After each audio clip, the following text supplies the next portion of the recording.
Hai sahabat PSC, jumpa lagi dengan saya Titin Indrawati dalam acara PSC Talk. Kali ini kita akan bincang santai dengan dokter spesialis Rumah Sakit PSC Surabaya, yaitu spesialis urologi. Kita akan bahas terkait hipospadi ya dokter. Beliau adalah dokter Johan Renaldo, spesialis urologi. Beliau ini merupakan dokter konsultan subspesialis pediatrik ya dok ya. Betul Mbak Titin. Apa kabar dokter? Baik Mbak Titin, apa kabar? Alhamdulillah baik. Ya, Terima kasih sehat dok sudah iya dok. Terima kasih sudah menyempatkan waktu untuk ngobrol sama kita sama-sama, ya dok Mbak ya. Titin. Sahabat PSC kangen tentunya dok ini. Iya. Dok, kalau kita bahas tentang hipospadi nih dok, sahabat PSC mungkin ada yang masih penasaran. Sebenarnya hipospadi sendiri itu apa sih dok? Baik. Kenapa kok sering terjadi pada anak kecil gitu ya dok ya? Ya, baik, terima kasih Mbak Titin atas pertanyaannya. Ya, jadi kalau boleh saya jelaskan secara singkat, sebetulnya hipospadi itu adalah kelainan bawaan atau kongenital ya, yang terjadi pada alat kelamin. Memang lebih banyak terjadi pada anak laki-laki ya. Jadi kalau kita melihat, sebenarnya kalau secara anatomi bentuk kelamin pria itu kan lubang kencingnya di ujung Mbak ya. Betul. Jadi kalau kencing lurus ke depan, bisa kencing berdiri seperti itu. Namun pada hipospadi ini karena adanya suatu kelainan, jadi bentuk kelaminnya tidak sempurna. Jadi ada 3 kelainan yang sebetulnya bisa kita lihat pada kasus hipospadia. Sebenarnya paling pertama bisa dilihat itu adalah kemaluannya itu bengkok. Oh gitu ya dok ya? Jadi dia bengkok ke bawah. Oh ke bawah bengkoknya? Ya, bengkoknya ke bawah, jadi kelihatannya kemaluannya itu lebih pendek atau lebih kecil. Terus kemudian kalau dilihat itu seperti sudah disunat. Jadi sudah hilang kulitnya gitu ya dok jadi ya? Kepalanya itu sudah nggak ada. Kulit di kepalanya itu sudah hilang. Udah lurus gitu, sudah halus gitu aja. Iya betul, sudah halus itu. Jadi sudah tidak ada kulupnya lagi. Tapi sebenarnya kulupnya ada dan dia posisinya itu di arah di belakangnya. Jadi kelihatannya itu kepalanya itu seperti pakai seperti orang pakai helm atau jaket yang ada hoodnya itu loh Mbak. Gitu seperti ya, itu. Ya. Yang ketiga itu tadi lubang kencingnya itu bukan di ujung letaknya, tapi berada di posisi di depan. Jadi misalnya ini kantung zakar ya, ini kemaluannya, lubang kencingnya bukan di ujung, tapi dia berada di bawah seperti ini Mbak. Mulai dari hampir di ujung, bisa di tengah, bisa di bawah. Di batangnya antara batang itu ya betul. dok ya? Jadi nanti kalau pada kasus-kasus hipospadia tertentu itu anaknya tidak bisa kencing berdiri, karena kalau kencing berdiri gitu kencingnya tidak bisa mancar, tapi dia nanti akhirnya merembes lewat sela-sela paha. Jadi dia harus jongkok seperti itu Mbak. Oh seperti itu ya dok ya? Iya. Nah biasanya kalau untuk anak-anak gitu dok, taunya dok, kita sebagai orang tua nih dok, anak saya ini ternyata kena hipospadi atau apa, itu biasanya bagaimana sih dok untuk mendeteksi bahwa anak ini hipospadi atau bukan, atau mungkin penyakit yang lainnya gitu, bagaimana dokter?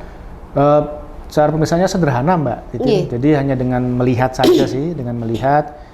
Jadi kalau mungkin saran buat orang tua kalau memang baru punya anak, bayi, baik itu laki-laki atau perempuan, mungkin lebih baik dicek semuanya ya, dari kepala sampai ujung kaki apakah ada kelainan. Betul.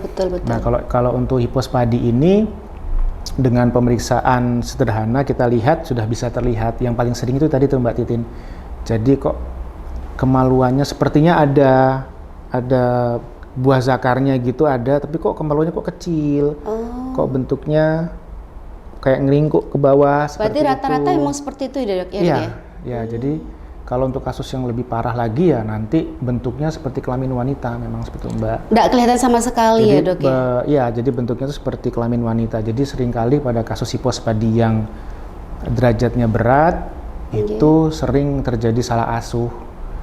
Jadi dikira dibesarkan sebagai wanita oleh karena melihat kelaminnya. Nanti begitu dewasa baru kelihatan ternyata dia bukan baru kelihatan kalau ternyata emang kelaminnya adalah laki-laki. Tapi itu masih bisa dioperasi ya dok ya kalau seperti itu? Kalau seperti itu masih bisa kita koreksi.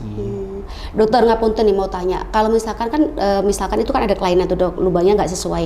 Itu kalau secara fisik sendiri si anak itu kira-kira ada merasakan sakit atau biasa seperti orang normal? Tidak ada perasaan sakit ya. Kencing seperti biasa, nggak ada masalah. Cuma nanti kalau anak laki-laki, kalau dia ereksi gitu, misalnya pagi hari, itu dia tidak lurus, tapi dia akan bengkok ke bawah. Tapi tidak merasakan sakit ya dok ya? Tidak merasakan sakit. Oleh karena itu biasanya pada kasus yang istilahnya kita sudah penanganannya sudah telat ya, boleh kita katakan telat seperti itu, datanya bisa usia 17 tahun ke atas, 12 tahun ke atas itu bisa terjadi. Tapi kalau misalnya aware atau begitu diperiksakan ke dokter anak, ternyata ini hipospadia, mungkin pada usia-usia awal bisa langsung ketahuan. Memang sebaiknya untuk penanganan hipospadi sendiri itu dok, kira-kira antara usia berapa sampai usia berapa dok yang paling bagus lah dok hasilnya itu? Kalau kita lihat memang ada beberapa guideline ya, beberapa guideline gitu, baik di Indonesia maupun di luar. Tapi kalau kita lihat sebetulnya kita memilih usia itu usia preschool. Preschool. Ya, jadi usia mungkin kira-kira 2-3 tahun sampai usia 5 tahun seperti itu. Jadi kita usahakan sebelum sekolah anak ini sudah istilahnya kemaluannya, bentuknya, secara fungsi sudah seperti normal. Udah dijadikan memang seharusnya di mana posisinya gitu ya dok. Betul ya. Jadi nanti supaya anak-anak itu kalau sekolah jadi tidak minder. Tapi selain ini dokter, kalau misalkan kalau dioperasikan tadi untuk secara sakit tidak merasakan sakit. Tidak tapi sakit. Secara tubuh adakah nggak dok pengaruh hormonal atau pengaruh mungkin jadi munculnya penyakit lain atau bagaimana kalau untuk kasus hipospadia ini dok? Kalau kasus hipospadia disebabkan oleh kelainan hormonal bisa. Tapi kalau sudah terjadi hipospadia dia tidak akan mempengaruhi hormonal, misalnya hormon testosteron misalnya itu tidak.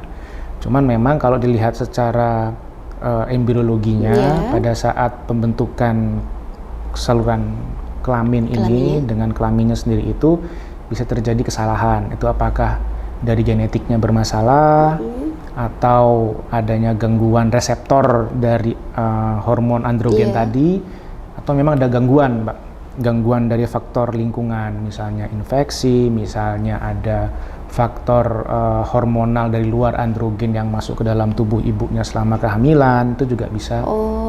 Kayak dikonsumsi mungkin seperti itu ya dok? Dikonsumsi, apa yang dihirup, apa yang dimakan itu.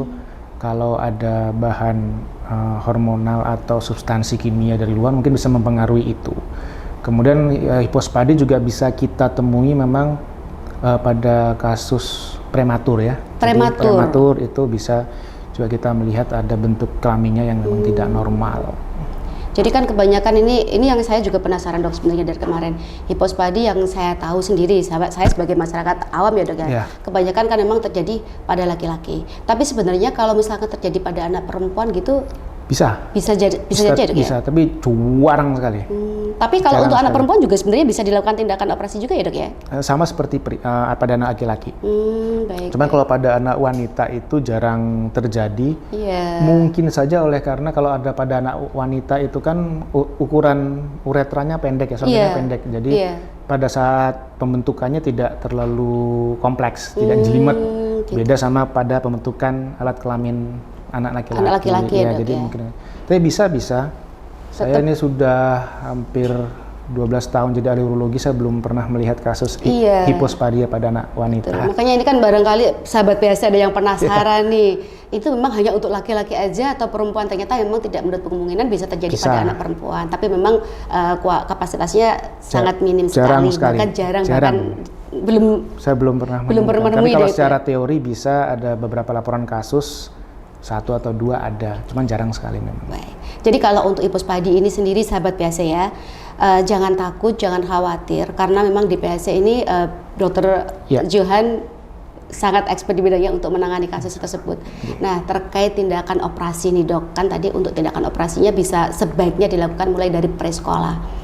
Nah, untuk treatment setelah operasi sendiri itu adakah treatment khusus atau barangkali mungkin ada hal-hal yang perlu dihindari ketika setelah dilakukan tindakan operasi itu dok? Sebetulnya kalau sudah kita lakukan tindakan operasi kemudian hasilnya baik, cukup memuaskan, memang ada beberapa hal yang harus kita awasi, kita evaluasi nanti sampai anaknya dewasa. Oh gitu, jadi memang harus rutin kontrol ya dok ya? Harus rutin kontrol, betul sekali. Jadi karena sebetulnya nanti kalau misalnya kita lihat cara operasinya, Jadi kan kalau hipospadi itu saluran kencingnya berhenti ya. Jadi misalnya dia harus sampai di ujung, tapi ini berhenti sampai di tengah lah. Misalnya contohnya seperti di sini. Jadi pada saat kita melakukan operasi untuk membuat saluran kencingnya sampai ke ujung, kita akan menggunakan kulit yang ada. Jadi kulup yang tadi itu untuk nutup gitu dok ya? Untuk buat saluran kencing, untuk menutup kemaluannya itu pakai itu. Dan itu kan bukan jaringan yang seharusnya ya. Jadi bisa terjadi nanti adanya komplikasi pasca operasinya mungkin tidak terjadi sekarang. Mungkin bisa terjadi 1 tahun kemudian atau 2 tahun kemudian. Oh, jangka waktunya juga panjang, sehingga harus ada treatment untuk kontrol. Jadi harus rutin kontrol itu ya dok ya. Ya. Hingga sampai misalkan nih dok, anak ini kan dioperasi. Maaf. Anak ini kan dioperasinya kan di usia misalkan 65. Nah, ketika sudah dilakukan operasi itu kan sampai besar mungkin sampai dengan usia 17 tahun. Betul, sampai usia di atas pubertas nanti kita lihat, karena nanti kalau kita operasi nanti kan salah satu komplikasi yang paling sering itu adanya fistel namanya. Apa itu dok? Fistel itu berarti dia ada saluran kencingnya itu ada bisa double. Jadi di ujung yang dibuat yang baru sama di tempat lubang yang awal. Yang awal akan bisa muncul lagi. Seperti itu ya dok. Itu biasanya dikarenakan apa dokter? Itu bisa karena infeksi, bisa karena memang kualitas jaringannya yang tidak baik seperti itu. Seperti itu. Jadi kalau untuk apa dokter? Jadi kalau untuk evaluasinya berarti dokter itu sebaiknya dilakukan memang harus rutin setiap bulan, atau mungkin ketika ada keluhan aja, atau mungkin berapa periode kayak gitu dok? Ini kalau awal mungkin pasca operasi tiap 1 bulan, kemudian tiap 3 bulan, kemudian 6 bulan. Tapi nanti kalau sudah lewat setahun mungkin tiap tahun sekali aja. Jadi memang kalau misalkan nggak ada masalah untuk evaluasi sambil ngecek yang hasil bekas operasinya itu ya dok ya. Operasinya bagaimana? Setiap tahun nanti dilihat kalau dia ereksi atau bulunya berdiri itu apakah masih tetap lurus, kok makin bengkok ya, seperti itu. Apakah ada fistel atau tidak, kencingnya ada masalah atau tidak. Karena bisa jadi nanti saluran kencing yang baru kita buat itu ternyata dalam perjalanan waktunya dia mengecil atau mengkerut. Jadi nanti saluran kencingnya mengecil itu bisa. Jadi memang kalau disarankan setelah operasi meskipun tidak ada keluhan, kontrol. Harus tetap evaluasi, betul-betul pastikan maksimal tadi ya dok ya. Minimal setahun sekali kalau sudah ada masalah. Sampai usia dewasa ya dok. Sampai dewasa mungkin kalau sudah lewat pubertas mungkin lebih baik, karena kan kalau sudah pubertas itu kan ada hormon testosteronnya atau androgennya kan mulai muncul. Nah kita harus lihat nanti apakah ada pengaruh nggak hormon ini terhadap operasi pada saat anak-anak. Seperti itu. Tapi untuk perkembangannya sendiri dok, maaf ya dok ya. Kalau anak kan kecil nih, burunya kan kecil nih dok. Nah ketika dioperasi, ketika anak ini sudah mulai besar itu akan menyesuaikan, apakah tetap mengecil dokter? Dia akan menyesuaikan sesuai dengan ininya ya. Memang kalau secara pertumbuhannya atau embriologinya itu kasus hipospadi itu memang bentuk kelaminnya kecil. Ya, tapi pada saat nanti dia sudah dewasa dia akan ikut berkembang. Akan ikut berkembang ya dok ya. Jadi tidak tetap kecil gitu ya dok ya. Takutnya kalau udah bersih kecil dia nggak bisa besar lagi dok. Pasti ikut besar. Pasti ikut menyesuaikan ya dok. Menyesuaikan ya. Jadi sahabat-sahabat BSI di luar sana yang mungkin takut, waduh kok seperti ini, nggak usah khawatir. Jadi memang semua itu sudah ada dokter ahlinya yang bisa selain mengoperasi, memantau bahkan melihat perkembangan untuk hasil operasinya itu benar-benar dipastikan sampai dengan kondisi sempurna, ibaratnya seperti itu ya dok ya. Iya betul. Nah, kalau misalkan kita sudah bahas terkait operasi nih dok, ada nggak dok tips gitu untuk supaya tidak terjadi hipospadi atau mungkin tidak terlambat atau bagaimana, mungkin saat hamil harus apa ya dikonsumsi atau apa gitu dok? Kalau untuk mencegah, mungkin kita tidak ada tips khusus ya, karena kalau itu masalahnya di genetika atau memang masalahnya di tingkat sel mungkin agak sulit. Cuman memang kita mungkin bisa mengurangi faktor risiko. Ya cuma satu kata sih, hidup sehat. Betul, hidup sehat. Itu, dari bapak ibu juga ya dok ya, hanya ibu yang hamil ya dok ya, tapi termasuk bapak juga ya dok ya. Terus memang yang harus diperhatikan nanti, kalaupun nanti misalnya operasi ya, itu kan nanti waduh kalau dibuatkan saluran kencing itu diapakan ya, terus apakah harus di rumah sakit terus atau seperti apa?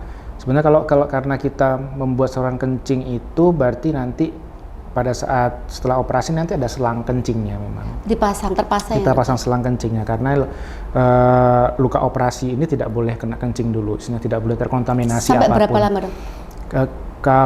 Kita bisa mempertahankan saluran kateter itu sampai 2 minggu. Oh, jadi 2 minggu. 2 minggu. Tapi untuk proses rawat inapnya setelah operasi sendiri butuh waktu berapa lama sih dok? Kalau di PHC saya biasanya rawat inap antara 3-4 hari. 3-4 hari, jadi nggak perlu waktu yang panjang ya dok ya? Nanti 2 minggu kontrol ke poli untuk lepas kateter. Terus nanti baru rutin kontrol tiap 3 bulan, 6 bulan, setahun seperti itu. Baik. Jadi seperti itu ya dok. Jadi kalaupun tindakan operasi di PHC, rawat inapnya nggak perlu lama-lama. Insya Allah nggak lama. Hanya sekitar 3-4-5 harian. Iya. Alat kateter itu harus terpasang sampai dengan sekitar 2 minggu karena takutnya akan membasahi lubang yang jadi untuk menjamin bahwa sembuhnya itu tidak ada infeksi, tidak ada kontaminasi, terpasang kateter sama nanti kemaluannya dibebat. Oh, sampai dibebat juga ya dok dibebat jadi supaya kalau ada debu atau apa tidak ini.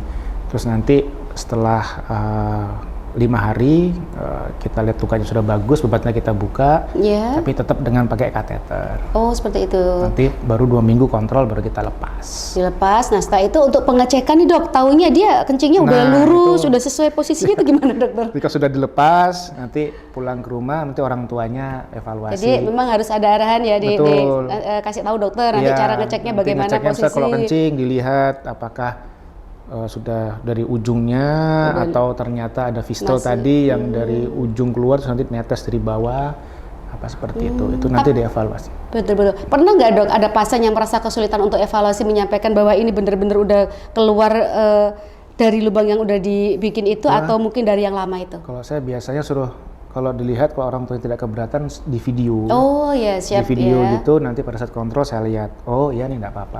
Karena nanti kan takutnya nanti interpretasi orang tuanya dengan interpretasi saya bisa berbeda. Iya. Jadi suruh video dari samping gitu.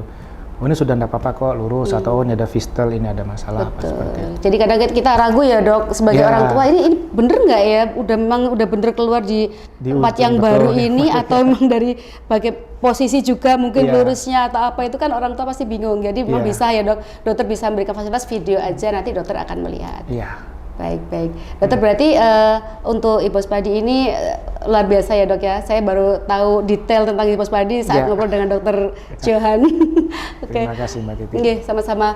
Baik sahabat PHC, hari ini kita sudah bahas panjang kali lebar tentang hipospadi. Ya kan? Mudah-mudahan apa yang kita bahas hari ini bermanfaat untuk sahabat PHC semua. Bagi sahabat PHC yang ingin berkonsultasi dengan Dr. Johan bisa datang di Rumah Sakit PHC Surabaya setiap hari Senin dan Rabu pukul 16.00 sampai dengan 19.00 dan di hari Jumat pukul 17.00 sampai dengan 19.00 waktu Indonesia Barat. Sampai jumpa lagi di acara podcast selanjutnya. Bye-bye. Bye-bye. Makasih dokter. Sama-sama Mbak Titin, makasih.